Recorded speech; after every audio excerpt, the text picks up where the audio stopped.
होगा। और ये बैठने का हमारा मकसद है कि एनपीएस को हमें रद्द कराना है।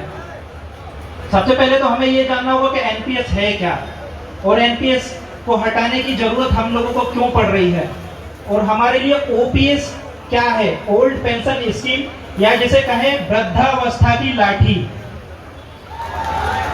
आज अगर देखोगे हमारी उम्र 60 साल होने के बाद कोई भी वृद्ध बिगैर लाठी के चल नहीं सकता है, तो उस लाठी का काम करती है हमारी ये पेंशन।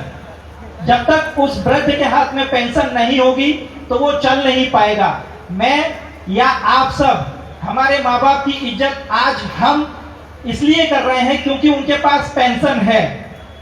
आज के 30 साल बाद जब हम रिटायर्ड होंगे तो मुझे मालूम है कि मेरे हाथ में पेंशन नहीं है। मेरे बच्चों को मालूम है कि यार मेरा बाप तो बूढ़ा हो गया, इसको खिलाने से क्या फायदा, ये हम पर बोझ है। अगर उसको उस बोझ को उस बच्चे को एहसास नहीं होने देना है तो हमारे हाथ में पेंशन होना जरूरी है। पेंशन का मतलब उसको तभी एहसास होगा जब उसको ये लगेगा कि मेरे पिताजी का मेरा या मेरे पिताजी का खर्च या मेरे घर का खर्च मेरे बाप की सैलरी से ही, पेंशन से ही चल रहा है। तो हम लोगों को ओपीएस लाना है, और इसके लिए जब अटल जी ने 2003 में इसको लाया था एनपीएस को, तब ये कह के लगाया था कि नेशनल पेंशन स्कीम। शायद ये एहसास हम लोगों को लोग लुभावना उस टाइम लगा था कि हो सकता है ये ओल्ड पेंशन स्कीम से अच्छा होगा, लेकिन आज के 20 साल बाद हम लोगों को ये एहसास हुआ है, तभी हम लोग आज यहाँ बैठे हैं कि ये नेशनल पेंशन स्कीम नहीं है, नो पेंशन स्कीम है। तो इस नो पेंशन स्कीम को हटा के हमको ओल्ड पेंशन स्कीम में कन्वर्ट करने के लिए हमारा ये संघर्ष एसआरएमयू या एआईआरएफ के बैनर तले ही हम लोग पा सकते हैं। हम लोगों को एसआरएमयू एक क्या है, मसाल है। मसाल तब जलेगी जब उसमें आग होगी, तो उस आग का काम हम लोगों को करना है, और एसआरएमयू की आग हम लोगों को बनना है। अगर हम लोग आज एक दिन भी लीव नहीं लगा सकेंगे, 4 दिन लीव नहीं लगा सकेंगे, तो आने वाले 30 सालों बाद हमारे बेटा बेटी हमें लीव लगा देंगे परमानेंटली, और हम चल ही नहीं सकेंगे।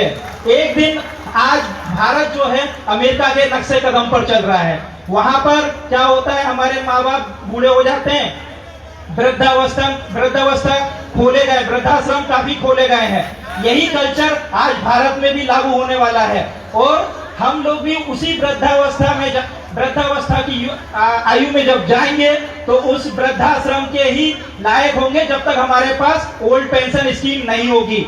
सबसे पहले एनपीएस और ओपीएस में अंतर क्या है?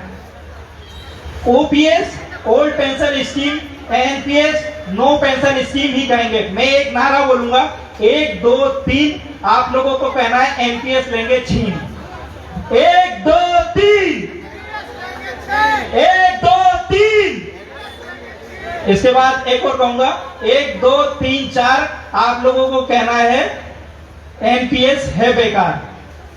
1 2 3 4, 1 2 3 4। तो सबसे पहले अब हम ये समझते हैं कि एनपीएस है क्या। एनपीएस, जब मैं रिटायर्ड होऊंगा तो मेरा रिटायरमेंट के बाद मेरे वेतन का आखिरी 50% मुझे मिलता है, जैसा कि, लेकिन शायद मुझे नहीं मिलेगा जब तक हम इस बैनर तले, एसआरएमयू एआईआरएफ के बैनर तले नहीं खड़े रहेंगे। तो अगर हम उसको लेना है तो उस 50% वेतन को हमें लेना होगा, ठीक है। और इसके बाद 20% की जो 20 लाख रुपए आज हम लोगों को ग्रेजुएटी मिलती है, एनपीएस में ऐसा कोई प्रावधान नहीं है कि हम लोगों को कितना मिलेगा। ये मार्केट की स्थिति पर डिपेंड करेगा। आज हम लोगों को हर 6 महीने के अंतराल पर डीए मिलता है, लेकिन एनपीएस में ऐसा कोई प्रावधान नहीं है कि आपको डीए दिया जाएगा। मेरे माँ बाप को अभी डीए हर 6 महीने पे प्राप्त होता है, जिससे उनकी बढ़ती है आपकी ओपीएस।